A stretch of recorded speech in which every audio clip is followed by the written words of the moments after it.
This is Charlie Parsons for Boxing Social in association with William Hill and Empire Fight Store. Always a pleasure. Jamie Conlon, thank you for having me. My first time in Belfast. What a time to come. The press conference, Lopez versus Conlon. What a fight. Yeah, big fight. Massive fight for Michael, massive fight for Belfast. It's nice to see you here, Chucky. We have, since Leewood last year, it's been a rebuild process to kind of get this moment back. And I think Lopez potentially could be the toughest guy in the division to go up against. Harry was with Josh Warrington, crazy, erratic, unorthodox, unpredictable, heavy-handed, strong.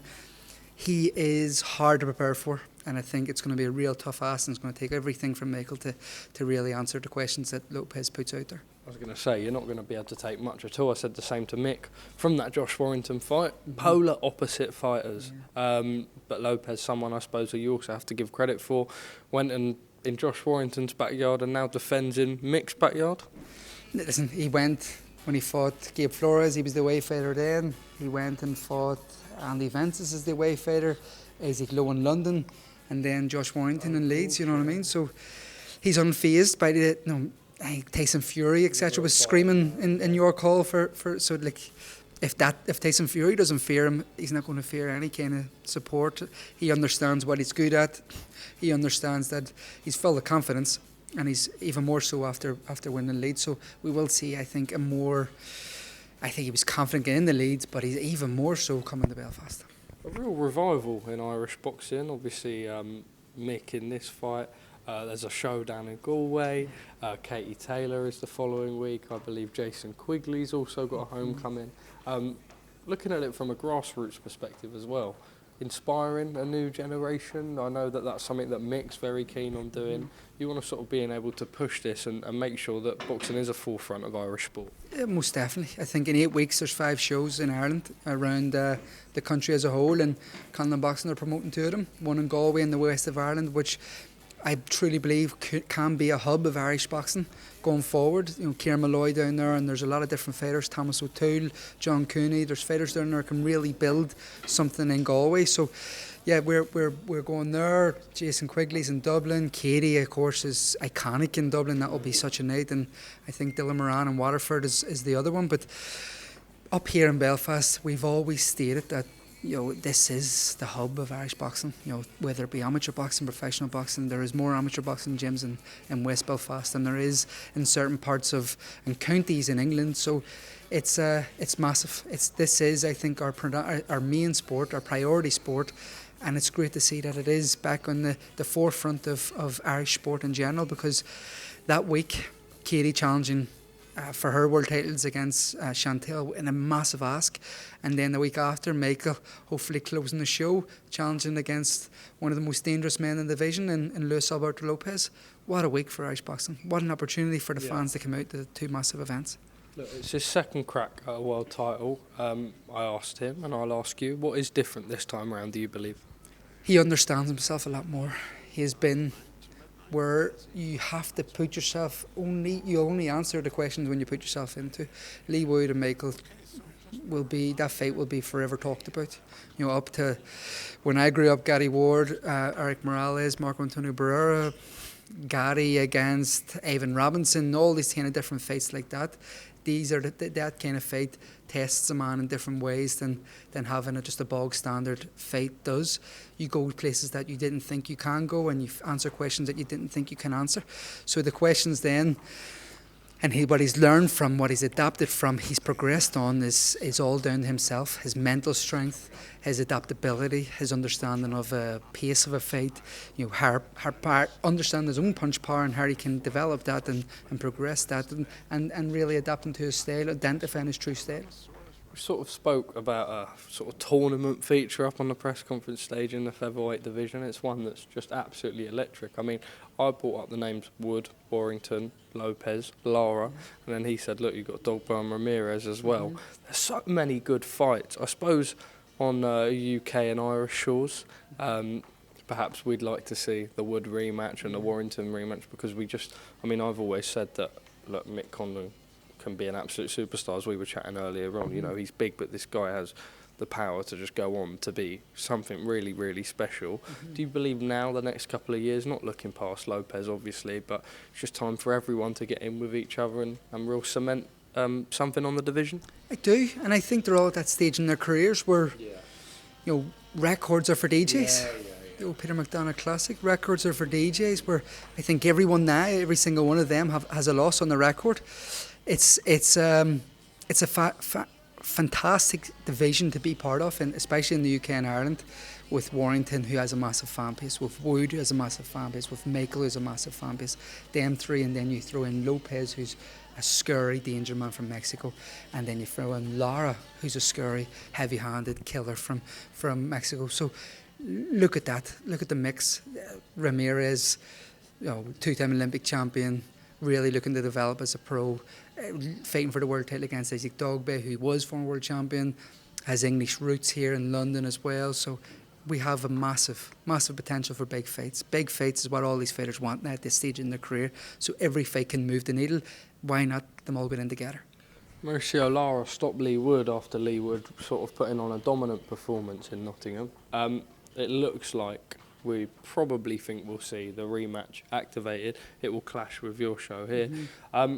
Just sort of your thoughts, do you think it's, you know, Mick said he thinks it's a little bit too soon for Lee Wood to take the rematch, but I suppose, you know, with the way schedules are, you've got to get the fight at some point out. I think they're pushing for the City ground, you know, it'll even be more electric than last time out. Do you think Lee can do it? I think he proved in the last fight he could. I thought, you know, initially it was a mad move when it wasn't for a no title or for that kind of, when it wasn't mandated, it wasn't forced, it wasn't a super title. I thought it was a crazy move because it was high risk, low reward. Yeah, Lara beat Josh Warrington, but hadn't really done anything after that. But when the fight got made and when it was for everything, all the marbles, and, you know, the magnitude of the fight increased, you understood that there was a method to the madness, and they could exploit the slow feet and predictability that Mauricio Lara has. But Mauricio Lara has that equaliser that is always going to be there, and something that Lee has to be. He can learn from the last fight about switching off and getting drunk on his own success, and I do think he can beat Lara in the rematch, which, you know, when you asked me last year I would have said probably not. So yeah, is it too soon? Maybe, but again, it's a testament to Lee and his character, and again, Harry wants the big fights. He just wants straight back in. You also look at Warrington also calling out for the fight against Lara, and he had a horrible night against Lara. Him to jump straight back in after the head clash in the second one and do it again. There is so much drama outside of the this actual division fights. is just incredible. Lara spitting on Warrington. Yeah, I was just about to ask you about Spitgate. Yeah, Spitgate. Lara spitting on Warrington, Lara chinning Wood. And the first thing he does. Yeah, spitting on Warrington. Michael and Wood, what went on there, and the kind of back and forth up to that. And then, like, Warrington's fan base, Michael's fan base, Wood's fan base.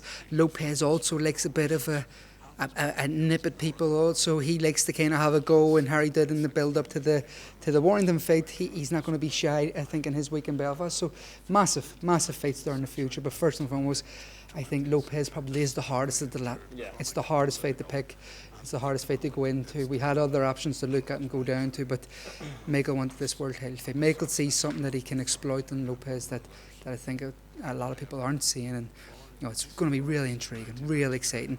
And for me, it's squeaky bum time. Look, Jamie, world of boxing as a whole. We spoke earlier off camera. Simon Jordan and Eddie Hearn, they finally came toe to toe. What did you make of it all? I'm a big Jordan fan. I am. I like him. He's controversial.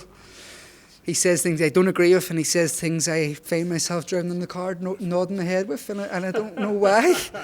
But yeah, it was very good. I listened to it. I had it on, and as well as 300,000 others. I'd seen, yeah, serious numbers, and Hearn did predict that he would be able to drag the numbers in and boost the show. So yeah, it was very good. Really intriguing, really good. I'm with Jordan regarding the Conor Benn stuff. I can see the point in what Hearn is trying to make, but again, there is a lot of holes in the explanation in Conor Benn. It just doesn't look, being a former boxer, something looks fishy. Without knowing the the full details and without wanting to really throw things away, I wouldn't come out and obviously say he's dirty, but just something doesn't add up, and I think Jordan is poking something there that needs to be answered. But I think Hearn handled it really well. I think if there's someone who loves himself as much as Eddie Hearn, it is Simon Jordan, and it was interesting because both of them are really It was a clash of two personalities, wasn't it? Talking over each other, shouting. You know, egos floating around the room, Crystal Palace bankers. Personal insults. Yeah. Highlights getting mentioned of Simon Jordan, earrings getting mentioned, Hearn getting mentioned as a T-boy back in the day, and interesting. But you know, these are the characters that are in the sport. You might not always agree with them, but they're in it for a reason, and they bring eyeballs to the sport, and you have to bring in serious eyeballs to the sport. Yeah, bringing serious eyeballs to sport, and they are characters, and it's an interesting time for boxing. I think we're going through a real rejuvenation lately, and you know, the Zone getting on Sky shows another kind of string to their bow, and again, you're stating three shows potentially on the one night shows that boxing is booming. Finally, from me, I was going to ask you something, and it's completely gone from my brain. It's going to annoy me now. Don't make it about clothes or Stone Island. It wasn't about clothes or Stone Island. It always seems to go that way. So. No, that's at the start with Eddie. I can't think. That's annoyed me. You know what? We'll wrap it up there. Thanks That's very a good 12 minutes. Jamie Conlon, thank you very much for the invite down to the press conference today in Belfast. First of many times in Belfast, I hope. Yes, hopefully so. Chucky Parsons in the building. Top man, thank you very much.